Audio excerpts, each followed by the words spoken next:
Today on Locked On Canadiens, can the Habs get Patrik Laine?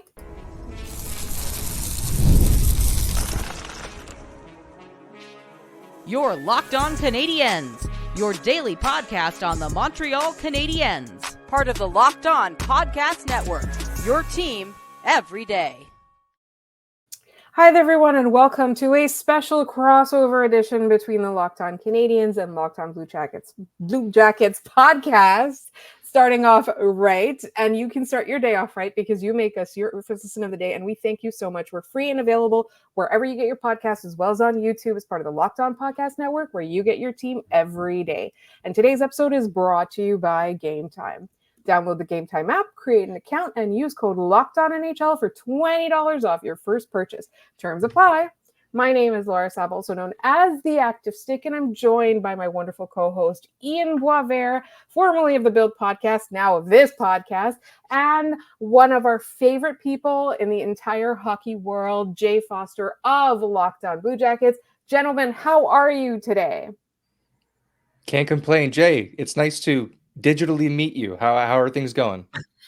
Yes, it's been a lot of friendly sniping on Twitter, and it's very exciting to meet the new Scott. If that is Scott once referred to me as his Wario or some variation of that, so it's it's fitting. I think he's the Wario. You're the Mario. Scott's the Wario in this situation. Yes, it depends on the day. Yeah, we love Scott. He's absolutely the Wario. Yes, 100%. All right, let's talk about Patrik Laine. I think first of all, we should start. Obviously, there's been a lot of rumors. I think the latest is Minnesota's interested or inquiring or something's going on, but there have been a lot of discussions about whether or not the Habs are interested, what it would take to get him, whether he would be a fit. So we thought we would start first with a Patrik Laine update. Obviously, he was in the player assistance program. What's been going on with Patrik Laine of late, Jay? So Patrik Laine has been activated from the NHLPA player assistance program for, I think, a couple of weeks now. Not a lot of movement. He's down in Florida right now, he was previously training with some NFL guys, which is very funny for a variety of reasons. I think he's just kind of training by himself now. There's a trainer that works down there. So he's just kind of hanging out, getting strength back. He just recently, before leaving the program, had minor shoulder surgery, which, as I understand it, they basically went in and cleaned a bunch of junk out and debris that had been floating around in there. Nothing serious, just kind of cleaning it up in there. So that's not a worry. He's still a Blue Jacket. I remain unsure whether he will be a Blue Jacket in October on opening night, but I haven't fully committed to he's definitely gone. Especially because it feels like the teams that are interested and the ask from the Blue Jackets seem to be changing by the day, if not by the hour. Yeah, I think that's a key place to move to is we know that Patrik Laine wants a change of scenery. The Blue Jackets are willing to accommodate that change of scenery. What else are the Jackets hoping to accomplish with a deal like this? Is it more important for them to recoup assets? Is it more important for them to clear the totality of that salary? What would you think is number one on Don Waddell's list as far as accomplishments needed for this trade? It's difficult to say because until free agency happened, all of the insiders and all of the buzz was they want a roster player in return for Laine. A lot of talk about Martin Necas and doing some kind of Laine for Necas trade, which obviously didn't end up materializing. And then the Blue Jackets get Sean Monahan in free agency, which I spoke to Laura about at length. We love Sean Monahan. And now the roster is looking pretty set. There's some holes there that I'm looking for younger players to make an impact this season. I'm looking for David Jiricek to be in the NHL full time. There's another hole on defense that I'm hoping is going to be filled by Denton Matejchuk as opposed to Jack Johnson, shall we say? But the forward core is pretty set right now. If they keep Laine even if they do keep Laine, like, which again might still happen, it's still very crowded. So I don't know that like they don't. There's no such thing as too many centers in the league. I think we've learned that from experience. But I don't know that they want a roster player in return. In terms of salary, Don Waddell has said he doesn't want to eat half of it. So he doesn't want to retain 50% of the salary. I could go either way about this. Like, the Blue Jackets, as of right now, have almost $11 million in salary. And that's with everyone signed except Cole Sillinger, who is just coming off his entry-level contract. I expect will probably make about $3 million. So even once they've paid for him, that's still almost $8 million in cap space. So, like, even if they do retain 50% of Laine's salary, add another 4.3 on top of that, that's still, I can't do math on the fly. That's still, $12-ish million. Yeah. So the cap is not really an issue, I don't think. Laine is only under contract for 2 more seasons. There's no huge contracts coming up next summer that we have to worry about right now. So who knows?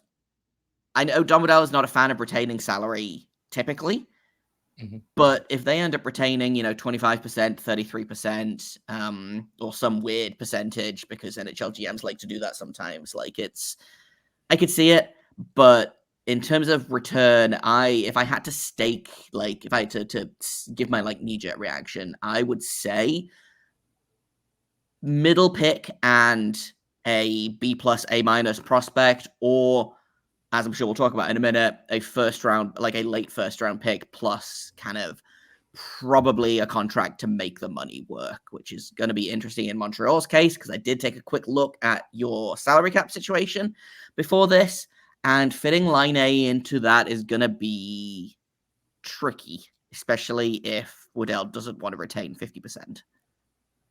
You mentioned the roster is set, and this is a thing I think it might be a bit hard to definitively say. Is it because the Blue Jackets just don't have a place for Patrik Laine? Is it just, what went wrong there? Is it just they're over the guy? I think it was as far as I understand anyway, and obviously no one has kind of really spoken on this. He's been in the program for 6 months, nearly 7 months.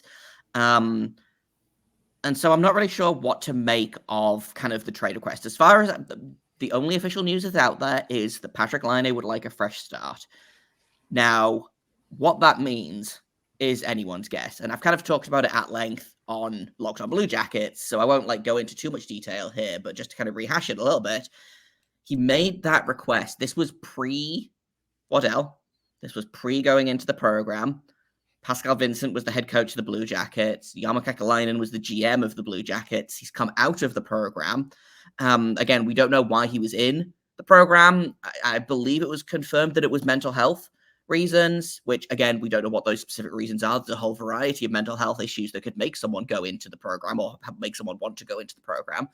But the team is miserable. The team is losing a lot of games. He is not gelling with the coach's system.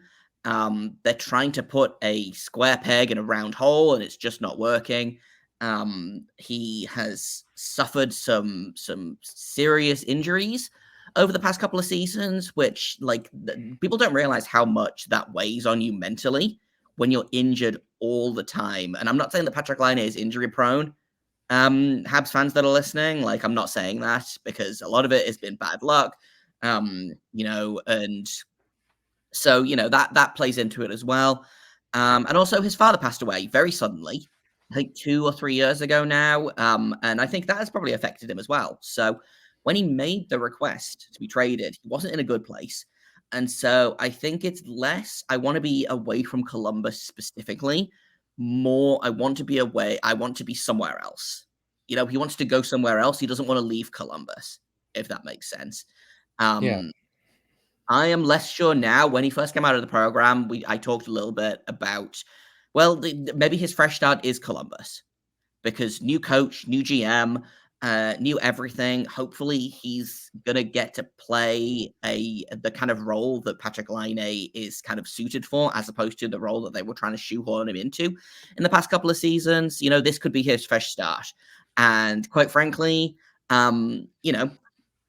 I've done this. I'm sure you guys have done this. We say things when we are in a bad place and when we're sad or whatever. And then, not to be flippant about it, but sometimes I make decisions and then I eat a green vegetable and I'm like, oh, I didn't actually mean that.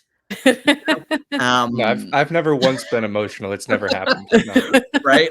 Sometimes you make a decision and then you realize that you were in a kind of a bad place emotionally, mentally, whatever, when you made that decision. I don't think that he's going to come back and say, oh, I don't want to rescind my trade request, or I want to rescind my trade request. But I think a lot of people are looking at this as, oh, and someone else wants out of Columbus. Who's surprised? Blah, blah, blah. And it's simply not. That's not like, what's I'm going tired on. of this narrative, so I don't need to go into that because, Right. frankly, I'm tired of giving it airspace. But it is what it is. Patrik Laine doesn't want to leave Columbus, but he wants to be somewhere else. Whether that somewhere else is, I've heard rumors about him going back to Winnipeg, which I don't know necessarily counts as a fresh start, but we'll see. Montreal has been very loud. Buffalo is another team I've heard. Minnesota is another team I've heard. The Islanders is another team I've heard. However, he is under the age of 30, so I don't know that Lou Lamoriello is interested in acquiring Patrik Laine. So we'll see what happens there. But I do want to just kind of wrap up this very, very long answer that I have given. It wasn't anything that happened to him specifically in Columbus, and it wasn't Columbus being done with Laine. It wasn't that he quit on the team. It wasn't that he was miserable in Columbus specifically. He was miserable. He wanted to go somewhere else where he would potentially be less miserable. Maybe there are too many bad memories associated with Columbus right now. But Patrik Laine has always spoken glowingly about the city of Columbus, about the team, about the fan base. Like, he was their biggest supporter basically the entire time he was here. The one quote that I'm always going to think about, and I'm sure we'll move on in a second because I'm going a little bit long here, but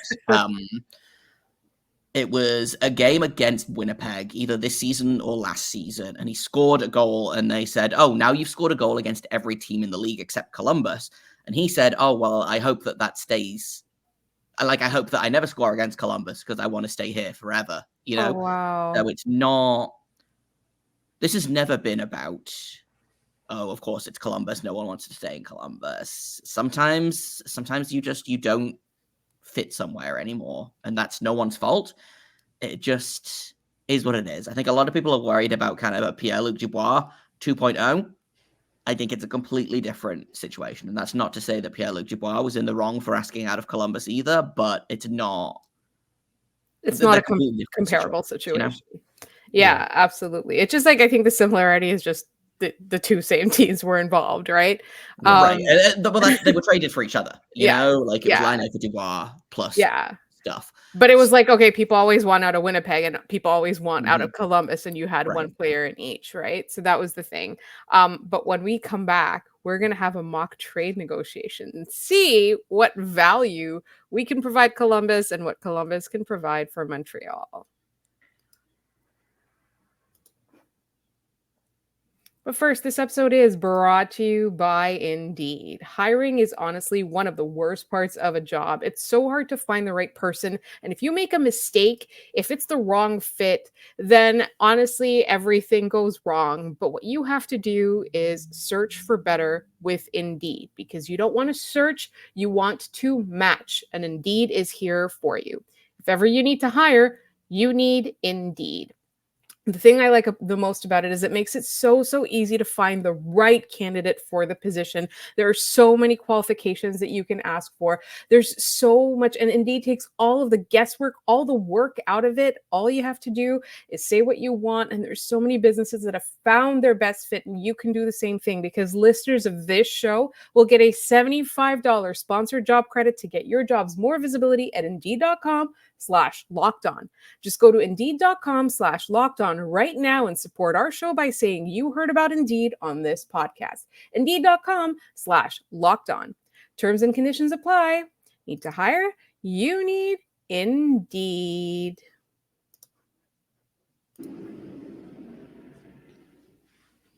All right, let's get into our mock trade negotiation. I know that both of you have done a lot of research about this. So, Ian, let's talk about how badly we want Patrik Laine on the Habs. For those not watching the YouTube, first of all, go subscribe to our YouTube channel. But I am wearing a Patrik Laine jersey right now. So if that's any indication of how badly I want this player to wear a Canadiens jersey, I mean that's as good as it's going to get. So I mean, Jay, you kind of set it up where the Blue Jackets, they really haven't tipped their hand as to what they want out of this trade negotiation, right? Like the roster seems pretty set. They don't really have a need for anything in particular to help the Blue Jackets now. Is there an area that would make sense for them to add to this current lineup? I know, the match that I see with the Canadiens is Montreal has way too many young defensemen, which is a really good problem to have in a situation where you're trying to add goal scoring. Yeah, so it's weird because the Blue Jackets are in a similar-ish situation, and I think this is something we're going to talk about in a little bit when we talk about rebuilds. The Blue Jackets' defense situation is very, very similar to Montreal. They're just a season, maybe 2 seasons behind, So I would love to sit here and be like, hey, let's do Patrik Laine for Lane Hutson 1-for-1 and call it a day. And obviously that's not happening. But even if you look at someone like a Caden Gooley, for example, the Blue Jackets, he is basically a step above where a lot of the Blue Jackets young defensemen are. So it is just it's going to create the same logjam down the road that they're already kind of seeing in Montreal. So unless it is a prospect that blows them away, and they sit here and they're like, yeah, let's get Lane Hutson, let's get David Reinbacher. I don't see that happening. Unless the defense situation I could see is if they take on someone like a Jordan Harris, for example, who is only under contract for 1 more season, doesn't make a ton of money, could potentially be a decent depth add. I talked a little bit there about potentially Columbus having a hole on the left side that will hopefully be filled by Denton Matejchuk. But if he's not ready, do they bring in another defenseman a little bit further down the road, give him a little bit more time to develop without the Blue Jackets having to resort to icing Jack Johnson and Eric Branson at the same time? So young defenseman is intriguing, but I don't know that it works. In terms of current roster, the Blue Jackets are weirdly weak on right wing, or not weirdly weak, but a lot of their right wing players are on the younger side. So again, if you can get not necessarily a veteran, but someone who is maybe 28, 29, has another couple of years on until your players like your Gavin Brindley, etc., are ready to contribute full time. Yeah. It's funny you mentioned Jordan Harris because I have his name written down, and it's not because I want to get rid of this player. Laura and I have both said that we adore this player. Not only the player, the way that he carries himself on the ice, but one of the more mature prospects the Canadiens have from a personality standpoint. He's got a good head on his shoulders. Absolutely, he's the kind of kid who his parents are proud of him. That they're proud of the way that he turned out. But you mentioned right wing potentially as a fit. What about a guy who plays right wing and at one time played in Columbus? Josh Anderson. I knew you were going to say that. Did you know that was coming? Taunting me about this. Listen, I love big Josh Anderson. Laura and I used to, every time we did a crossover, we would schedule in some talking about Josh Anderson time. I love him. I love him not on my team. I love watching him skate around like he is a monster truck that has had its brake lines cut. Which he does really once a year now. He does that game 1 against Toronto, and then we really don't see it for a while, unfortunately. Yeah, I mean, if Kent Hughes and Jeff Gorton could turn Josh Anderson into Patrik Laine, I think I would start building a statue of them in my front yard. That I know that's not going to happen. But the thing is, Jarmo Kekalainen probably would have made that trade, and that's why again it's interesting to kind of try to predict Well, because Yama had his guys that he liked. You Right. know, you saw how quickly those guys left when Kekalainen wasn't in charge anymore. Emil Bemstrom was the big one. You know, he had been clinging to a roster spot by the skin of his fingernails. 2 weeks after Kekalainen goes, he gets traded to Pittsburgh. See ya. I don't recall saying good luck, etc. It's interesting now because with Don Waddell in charge, I have no idea what he thinks this team is missing and what he wants to add to this team.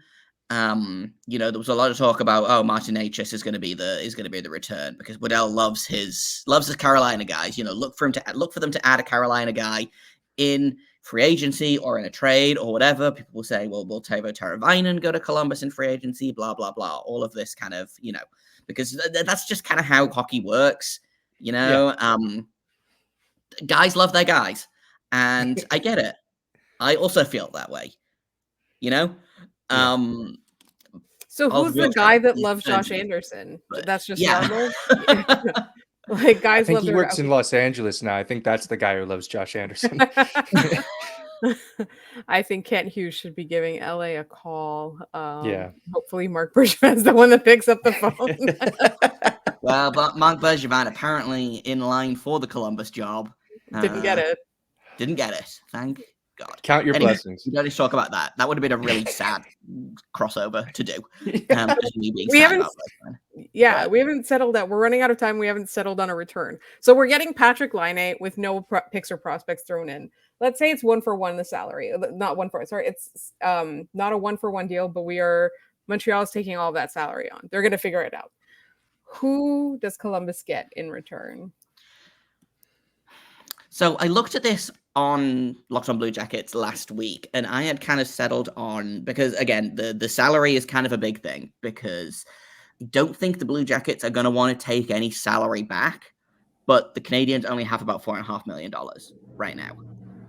So currently, the best I kind of came up with Anderson is still on the team. So in my scenario, he's gone somewhere. I don't know. I don't know where. He just left. He left. But it's gonna be interesting. The what I came up with, I believe, was I started at Philip Masha because I had a quick chat with Scott and was like, which prospects are untouchable? Because then I won't waste my time trying to argue my way into getting like a David Reinbacher, for example. Or Lane Hudson. Or a guy like Joshua, for example. Who was a guy that I would take in a heartbeat. Owen Beck was someone else that Scott listed as untouchable, which annoyed me because I would take Owen Beck in a heartbeat. I wouldn't say he's necessarily untouchable. I think the problem is they don't have anyone that could be that good at third or fourth center. Yeah. But he's a guy. It's an important guy. You can't have first line skill guys on all of your lines. Yeah. Sometimes you need an Owen Beck, you know. But I looked at Philip Masha. I looked at potentially a pick. I looked at let me pull up the name of the goalie real quick. Quentin Miller was the guy that I looked at, who's very good in the QMJHL this season. And the Blue Jackets could always use another goalie prospect. So that was kind of where I landed. Jacob Fowler is the only one who's Jacob Fowler was the untouchable goalie prospect, because again, that would have been, I would have taken Jacob Fowler for Laine 1-for-1 and called it a day. You know? So that's kind of where I landed, was Masha, Miller, potentially a pick depending on level of salary retention. And I was kind of working on this with the understanding of like the Blue Jackets are probably going to retain 50% ish. So $4.35 million of Laine goes to your cap, and then we get Masha, Miller, and I'd like a second, but would take like a conditional second that is probably going to be a third that turns into a second if Laine scores 30 goals this season, for example. So Ian is the Habs GM in this scenario. Are you accepting that? It's like right on the border of yes and no, which means it's probably fair value, right? Like the fact that I'm like, I kind of like Philip Masha, but at the same time, I'm like, if you wanted to get a guy like Patrik Laine, and you got to give up, you know? Right. You have to give to get. And this is why the Canadians have amassed all of these assets, right? Is to then cash in and get a player like Patrik Laine. The problem is we don't know what version of Patrik Laine we'll get, unfortunately. I think after some hand-wringing for most of the month of August, I would probably pull the trigger on a deal like that. Laura, I don't know about you. I think it's key that you said like the month of August. I feel like if it gets close to it and Columbus really, really wants to trade the player, or he really, really wants out, and there's no way that he's going to be happy to, even start the season or training camp. I also think, the Canadians, they start off somewhere and then they kind of talk themselves into things sometimes, like usually in a good way. So I do feel I feel like if nobody else bites, if no other trade works out, if the other, like when we were talking about Natchez and then he ended up getting signed, all of that kind of stuff, if all the other dominoes kind of just melt away, then this is the last one to fall. And I feel like that would be fair. But speaking of fairness, or not fairness, the thing about a good trade, I have one last thing, is the thing about a good trade is that no one's happy. Yeah. Right. If both sides are equally mad about the trade, it's probably a good trade. Yep. Yeah. Completely agreed. It's not an outright fleecing, right? And that's the thing. And we are going to talk about the two rebuilds, compare it a little bit, see, where each team is at, and that's coming up in just a moment here on Locked On Canadiens and Locked On Blue Jackets. But first, this episode is brought to you by Game Time. I love baseball. I love going to baseball games in the summer. I love doing road trips, but it's always hard to get tickets until I discovered Game Time. Let me tell you about Game Time. They have last minute deals. They have flash deals. They have zone deals for any event in your area, whether it's a sports thing, a concert, comedy, theater, all kinds of stuff. They have all-in pricing, which for me, I think is my favorite thing, is that you aren't getting all these hidden fees. It's literally all-in pricing. Price you see is the price that you are going to get. You can also preview your seats from the app. It makes it so easy to get exactly what you want for a great deal, last minute or not. And they have just so many events on there. It's not going to be hard for you to find what you want to go to. So you can take the guesswork out of buying MLB tickets or any kind of tickets with Game Time. Download the Game Time app, create an account, and use code LOCKEDONNHL for $20 off your first purchase. Terms apply. Again, create an account and redeem code LOCKEDONNHL for $20 off. Download Game Time today. Last minute tickets, lowest price, guaranteed.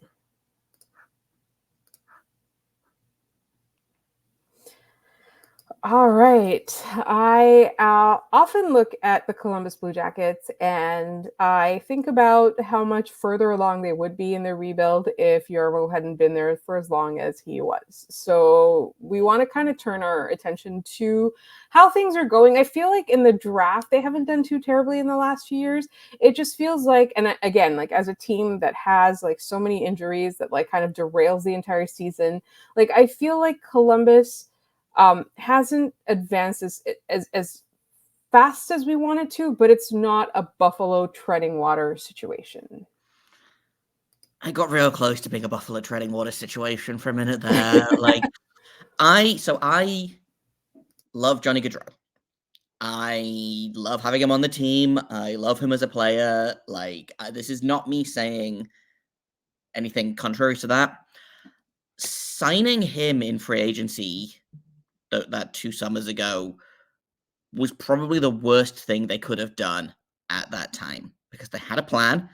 They were going through the rebuild. It was miserable. They had just finished drafting, I think, 5th overall. Was the year. It was the same summer that they got Kent Johnson at 5th overall and then Cole Sillinger at 12th. So the rebuild was rebuilding, and it was going to be miserable and it was going to suck. And then Johnny Gaudreau wants to come to Columbus, and then that changed a lot of things, I think. And this was my biggest criticism of Kekalainen at the end. There was he got impatient. That's what you saw with, not necessarily with the Gaudreau signing, but I think that was kind of the beginning of, oh, well, we're giving Gaudreau all of this money. Now we need to be competitive. So Gaudreau's first season, miserable. Everyone was injured. Everyone. The only 2 players that played 80 or more games were Johnny Gaudreau and Andrew Peeke.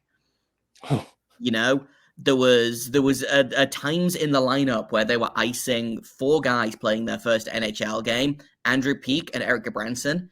That was their defense core. You know, there was a game where they played the Stars, and all of their players together on defense had played fewer games than Ryan Suter had total. And that was including Eric Branson 600 and whatever games. Like, wow. That's how bad it was Gaudreau's first season. They took all of the wrong lessons from this. They decided we need to get bigger and heavier and more durable on defense. They went out and signed Damon Severson to $1 bajillion for the next 8 years.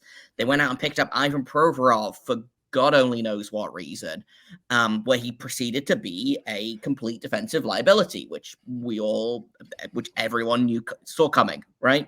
So it really just kind of, they got stuck at that very, very end of the end of the beginning of the rebuild, if that makes sense. You know, they tore everything down. It was great. You know, Foligno left, which caused everyone to be very upset for a long time, which makes sense. You know, a lot of their older guys left. It was Boone Jenner, it was Zach Werenski, and babies, you know? And they've kind of been stuck there for a couple of seasons. They've been drafting, you know, they drafted 4th overall this year. They drafted 3rd the year before that. The year before that, they overachieved and drafted, I believe the 12th overall pick was their original pick. They had the 6th overall pick because of that Chicago Seth Jones trade. And then the year before that, they drafted 5th overall was their pick. So, you know, 3 top 5 picks out of the last 4 seasons, but they haven't been getting any better because they just got stuck in this cycle of trying to rush the rebuild, trying to quote unquote retool on the fly, despite the fact that it clearly wasn't working. So, can I just say something? Retooling on the fly. Has it ever worked? Like, no, it's never worked. I was going to say it's never worked once. But it might work for us. You know, like that, and that's just kind of NHL GMing in a nutshell. Is it's never worked for anyone else, but what if it works for us? Looking directly at the Edmonton Oilers, you know? Not to throw too much shade to another Canadian team, but I stand by it. You know, we've seen what that's like, and they tried to do that and it failed. And now it finally feels like they're taking steps. They were miserable to watch last season, but less miserable than the season before, you know? Guys took steps forward. The young players got a year older. We didn't have 3 season-ending injuries in the first 13 games of the season like they did the year before. Like, I'm not exaggerating. By middle of November, we'd lost 3 guys for the season. 3 important guys. And I feel like it was like Brent, a crossover around that time. Jake Bean, and it was Justin Danforth, who is kind of like he's kind of an Owen Beck type. But again, you need those guys, you know? Right. So what I'm looking for this season is I would like them to be fun bad. Kind of like the Canadiens were kind of the last couple of seasons, where they're not contending, but they don't make you want to claw your eyes out every single time you turn the game on, which is kind of what the Blue Jackets have been.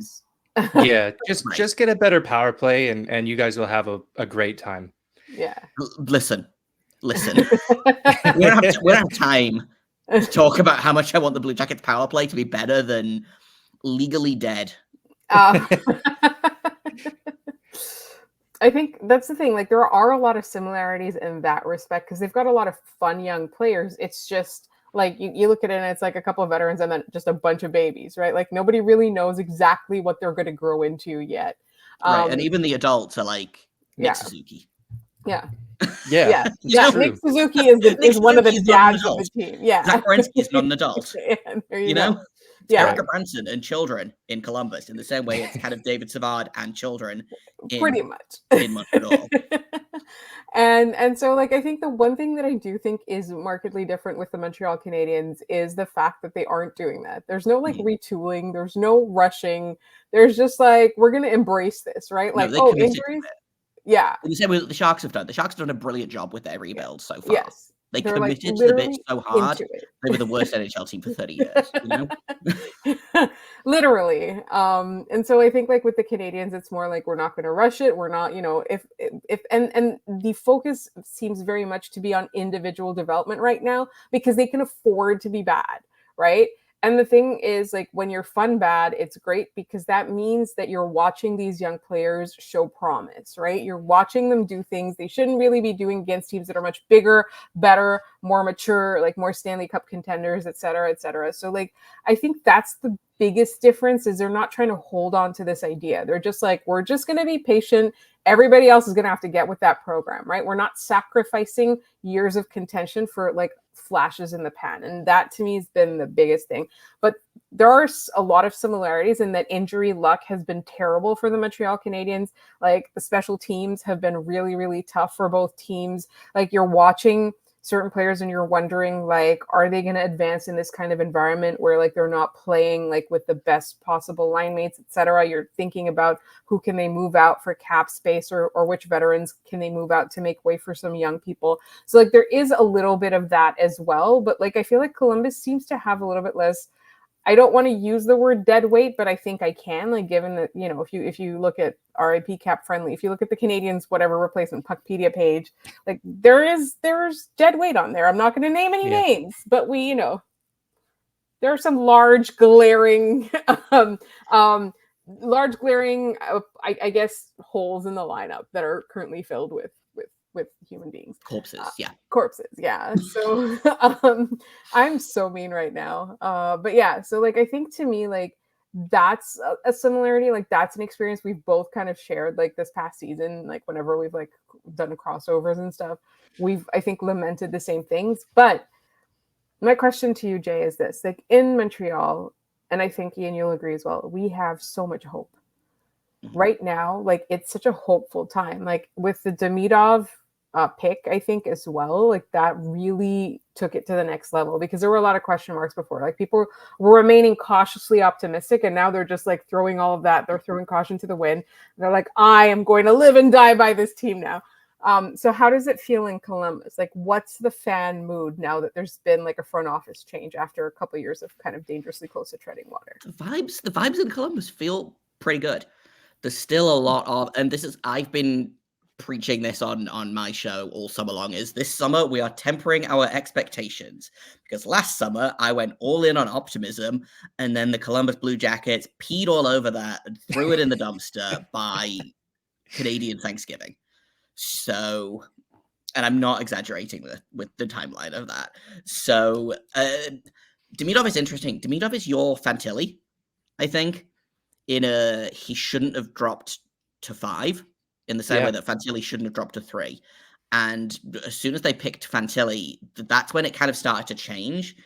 Was, oh, this player is the future. He could be very different franchises, very different franchise histories. There's a very real chance Adam Fantilli is the best player that has ever been in Columbus, you know, by the end of his career. I'm not saying that Ivan Demidov is going to be the best Montreal Canadien that has ever been. You guys have so much more history and so many more, like, the Mount Rushmore of the hockey players could be 4 Montreal Canadiens. I don't think anyone would argue too hard about that. Yeah. Some people probably would, but, you know. And those people would be wrong. Unless Bobby is the only allowance I'm making. Like, that's the only allowance. But like you see where I'm getting at with this is you could, like, the Demidov pick, you could almost see everyone in Montreal had resigned themselves to Beckett Seneca at 5th overall. I had been needling Scott about it for weeks because that's the kind of person I am. But Demidov forced you guys. I'm thrilled that we got Lindstrom. I don't think Demidov would have fit into the plan that the Blue Jackets are building right now. I think Lindstrom is perfect for that, but you can see it's a very similar vibe in Columbus as in Montreal based on Fantilli versus the Demidov pick. Yeah. Very different players, but there was a similar kind of bump.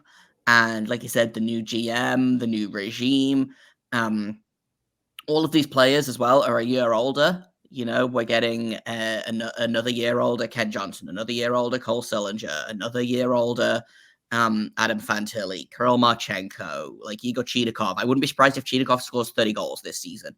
You know, all of these players are getting a year older. They're taking a step forward. Weirdly, I do still think that Montreal is ahead in the rebuild by like a season or so. So I'm going to be really interested to watch Montreal this season, because what you guys do this season is kind of what I'm expecting for the Blue Jackets next season.